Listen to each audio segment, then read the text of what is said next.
I'm Jeff Altman, the Big Game Hunter. I'm a career coach. I'm a leadership coach. I'm the head coach for JobSearchCoachingHQ.com, a site with curated information that you can watch, listen to, or read that is going to help you find work more quickly. And there's an emphasis on the site on interviewing. So today I wanted to talk with you about mistakes I see people make on LinkedIn, particularly those of you who are not working, and try and get you to correct them. Now, I know a lot of people will talk in terms of that line under your name. And a lot of what I'm going to talk about does relate to the profile and how you're messaging yourself. Now, understand, number one, is that if you indicate that you're not working by having a completion date for your last job, LinkedIn shows you lower in search results. They penalize you for not working. So do not, I repeat, do not show a completion date for a job.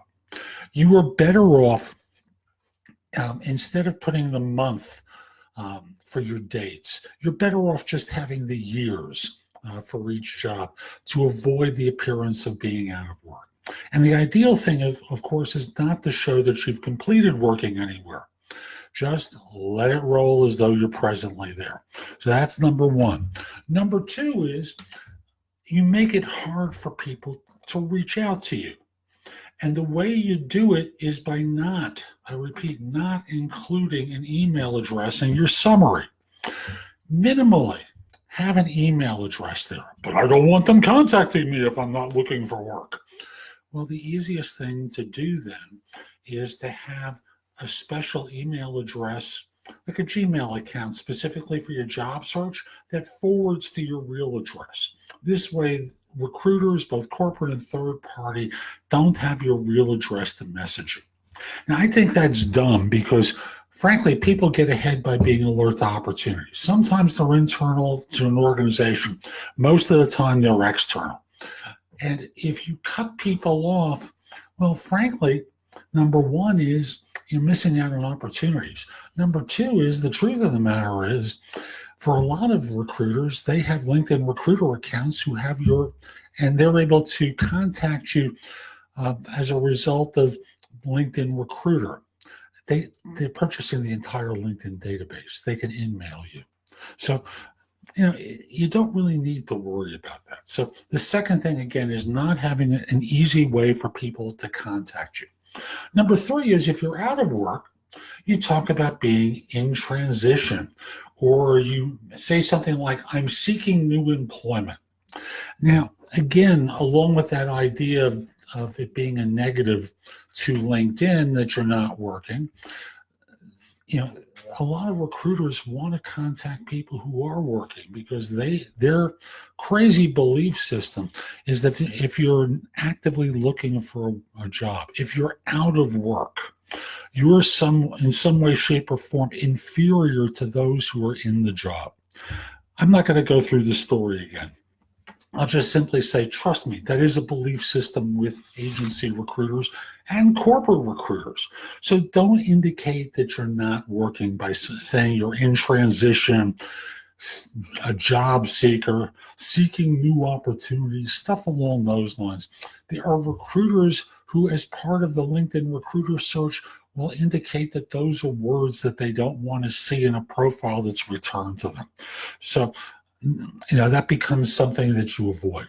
Another thing is, if you're trying to give the illusion that you're working and putting volunteer work in, as though it were a job, the impact of that is, number one, is you can't get rid of that when you find the real job. It's going to stick there forever. And the result is you look like you have a choppy history. You're better off not having a completion date rather than putting in volunteer work. Another mistake, and this one is huge these days, is you're not using the messaging function on LinkedIn, which has really gotten to be good. Whereas before it used to be really an email service that would message you through LinkedIn, would sit in your inbox, would take a long time to deliver. It's basically instant messaging on LinkedIn, and it works very well. As a matter of fact, on the mobile app for LinkedIn, you can use audio to message someone. So you can do an audio recording if you don't want to sit there with your thumbs and type.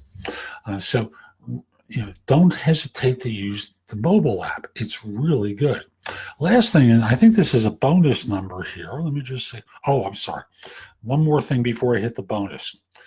Your profile doesn't have information underneath each employer, or it's not keyword rich.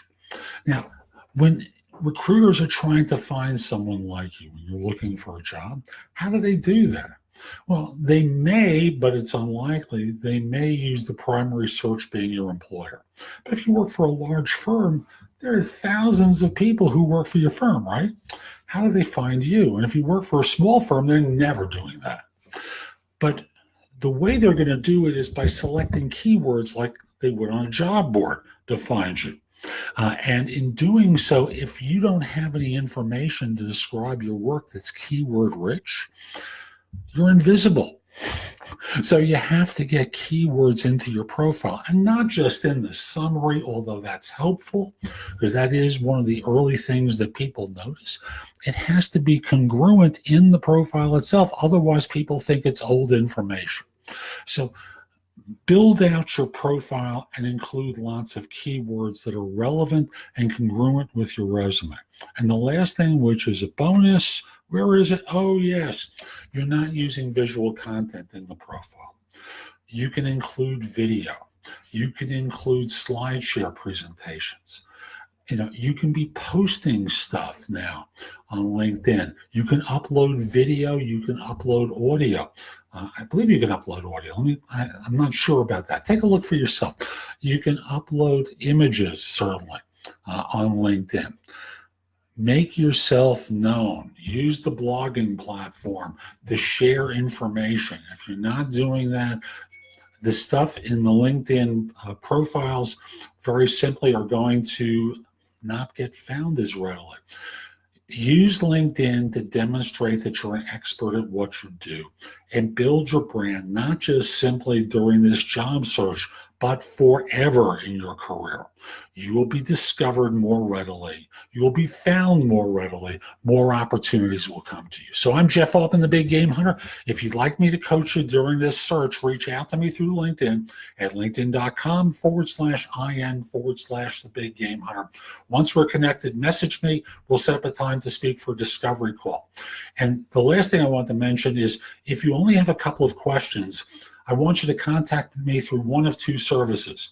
If you're an iPhone user or an iOS user, there's an app called Magnify, MAGNIFI, where you can contact me for a video conversation, or use prestoexperts.com, and that's a phone call to me. Hope you have a great day. Again, I'm Jeff Altman, the Big Game Hunter. Take care.